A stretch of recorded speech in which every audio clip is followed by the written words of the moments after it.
Welcome to Whispers of the Past, where forgotten tales return to life. The snow fell in heavy sheets, blanketing the Montana plains until the land itself seemed buried under a shroud of silence. The sky was iron grey, the clouds swollen with storms, and the wind carried a bitter cold that bit into flesh like sharpened steel.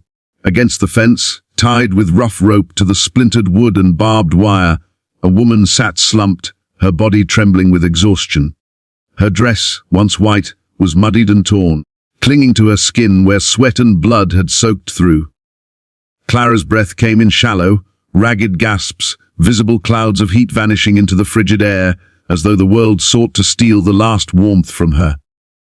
At her feet lay the tiny, writhing bodies of 3 newborns, their skin already turning red and raw against the snow. Their thin wails pierced the winter stillness, fragile cries of life struggling against death's grasp. She had given birth alone, there in the snow, with no midwife's hand, no comforting voice, no fire to ease her agony. The world had become her prison, and the earth itself was her bed of suffering. She remembered the words of her husband, harsh and bitter, before the blows had come. He had wanted a son, an heir to carry his name, to shoulder the weight of the ranch he had built with his own fists and sweat. But fate had given him 3 daughters instead. To him they were not children but curses, and so he had struck her, bound her like livestock, and left her to die where the winter would do the rest. Clara tried to gather her strength, but her limbs were weak, shaking from blood loss and the unrelenting cold. She pressed her hand into the snow, trying to inch closer to her babies, but the rope at her waist held her fast against the fence post. The barbed wire cut into her back, leaving shallow lines of pain that blended with the deeper ache inside her body. Her heart, already heavy with despair, broke further with each cry from the infants. They were helpless, innocent, yet already condemned. She reached out with trembling fingers, her nails crusted with dirt and blood, straining to brush against the nearest of her daughters. Her fingertips just grazed the child's blanketless skin, but it was not enough. Her mind flickered to memories of a different time, when she had been young and still believed that marriage might be a doorway to happiness. She had met her husband at a county fair, when his smile seemed softer, his promises sweet. She had imagined a home filled with laughter, children playing in the yard, and evenings spent by the fire. But those dreams had withered soon after the vows were spoken. His temper revealed itself quickly, his pride wounded by every misstep she made. When their first child had been a daughter, he had forced a smile for the neighbors, but in private his disappointment had been cruel. By the second girl, his patience had cracked, and he began to speak of her as though she had betrayed him. Now, with 3 more girls born in one night, Clara had been cast aside altogether, his rage stronger than any bond of family. The sound of her babies crying echoed across the snow, carried by the wind into the emptiness of the plains. Clara feared no one would hear, no one would come. Out here, miles from town, the land belonged to silence, and silence had no mercy. Her tears froze against her cheeks as she thought of the life she had once imagined. She wondered if her daughters would ever see more than this. If they would have a chance to grow, to laugh, to feel warmth. She prayed, though her faith had been battered by years of cruelty, that somehow they would be spared. Her body shook with cold, the pain of childbirth mixing with the ache of the freezing wind.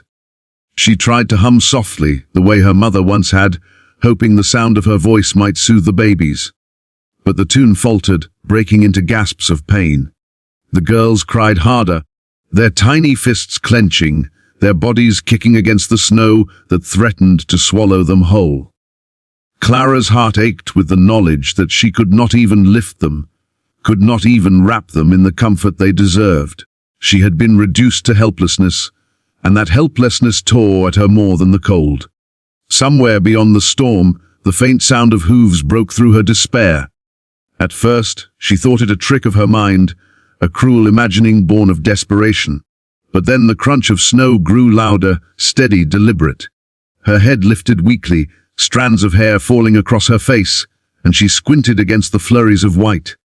Through the blur of tears and wind, a figure emerged on horseback. The man was bundled against the cold, his wide, brimmed hat low over his brow, a long coat dusted with snow. His horse snorted, its breath clouding in the frigid air, and as he drew nearer, he slowed, his eyes fixing on the sight before him. James Callahan was a man accustomed to solitude, his life carved from the wilderness after years of hardship. A rancher by trade, he kept mostly to himself, his past too heavy to share with others. His wife had died in childbirth a decade earlier, leaving him childless and alone. Since that day, the silence of his land had become both his companion and his punishment. He spoke little, worked hard, and avoided the company of others. Yet even he, hardened by loss and silence, felt the shock of the scene before him. A woman tied to a fence in the snow, 3 crying infants writhing helplessly at her feet. Such cruelty was almost beyond comprehension. Without hesitation, he dismounted, his boots crunching against the ice. Clara watched him warily, fear mingling with faint hope. She did not know if this stranger was another danger, another man come to punish her, or if he might be salvation. Her lips parted, her voice barely a whisper, hoarse from pain. "Please, the babies." James dropped to his knees, shrugging off his heavy coat and wrapping it swiftly around the nearest child. His hands, rough from years of labor, moved with surprising gentleness. He scooped up the other 2 infants, cradling them against his chest to shield them from the wind. Their cries grew muffled against the warmth of his body. Then he turned to the woman, his jaw tightening as he saw the rope binding her. The knots were cruelly tied, digging into her flesh. He pulled a knife from his belt and cut the rope free with one swift motion. Clara sagged forward, nearly collapsing into the snow, but James caught her arm, steadying her. "You're coming with me," he said, his voice firm, the words carrying both command and resolve. Clara blinked at him, dazed, hardly believing what she heard. Her mind, fogged with exhaustion and fear, struggled to process the sudden change. She looked at the babies in his arms, their cries softening, their fragile bodies pressed against his coat, and something inside her broke, a flood of relief mingling with disbelief. Her legs, weak from labor and cold, could not carry her, but James lifted her easily, his strength unwavering.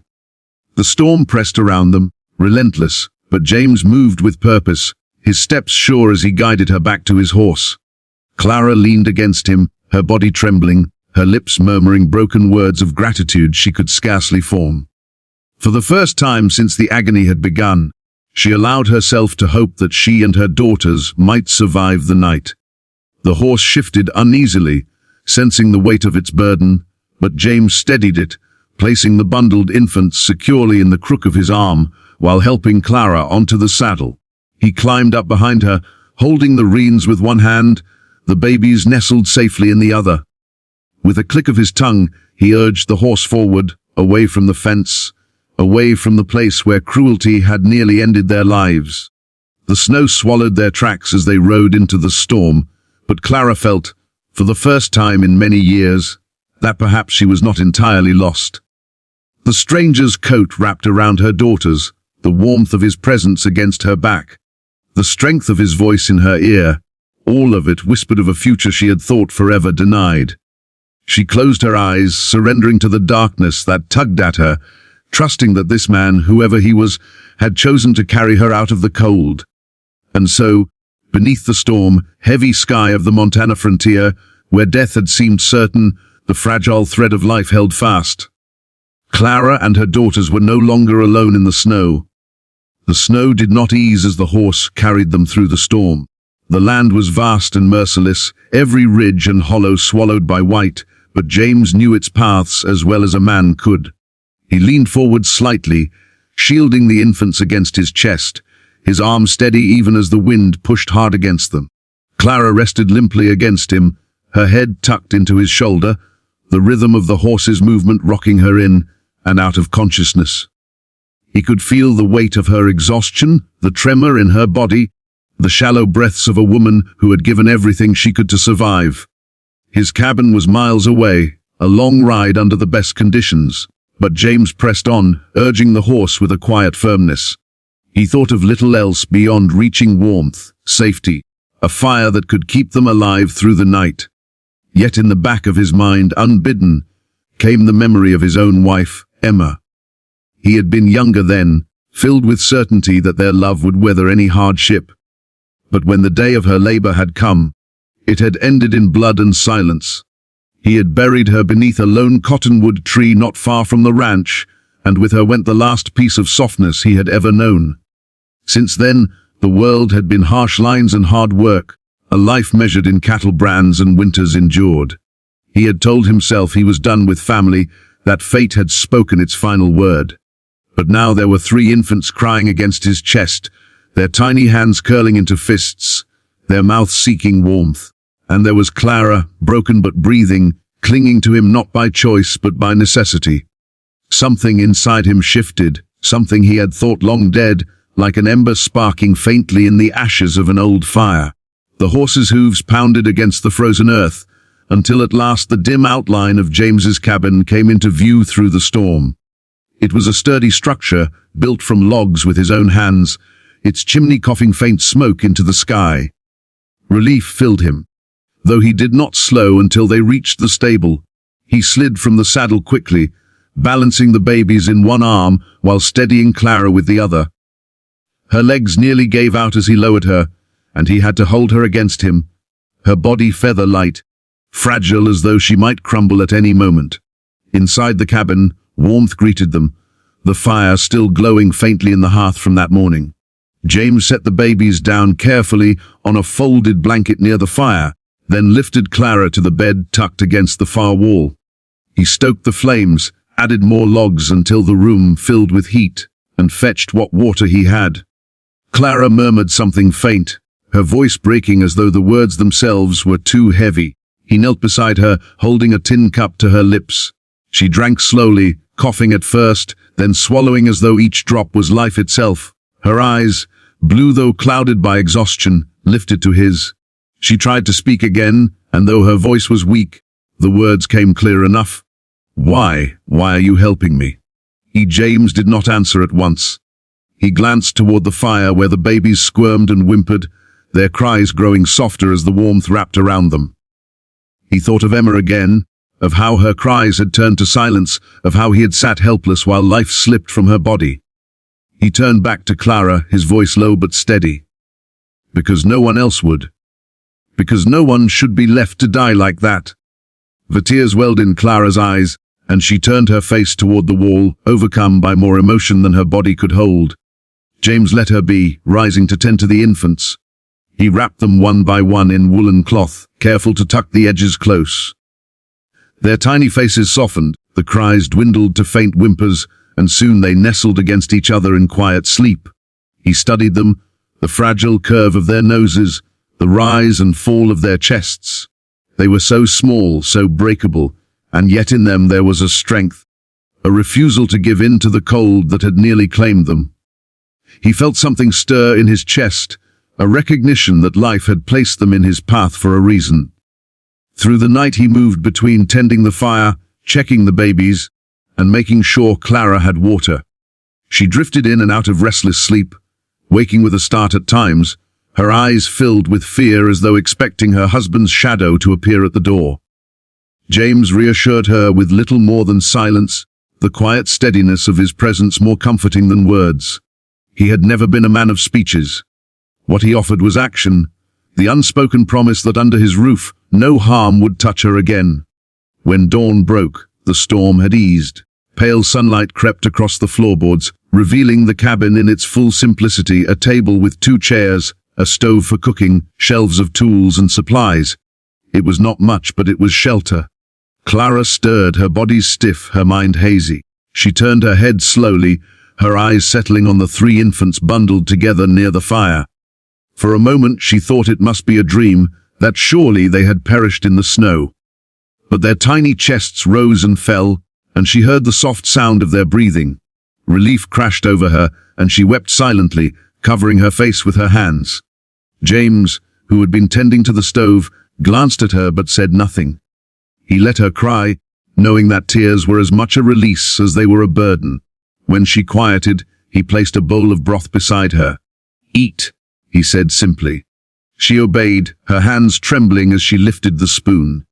Each mouthful seemed to return a bit of color to her cheeks. In the days that followed, the cabin became a place of strange new rhythms. James tended to the cattle and repaired the barn during the daylight hours, but always he returned quickly to check on the cabin.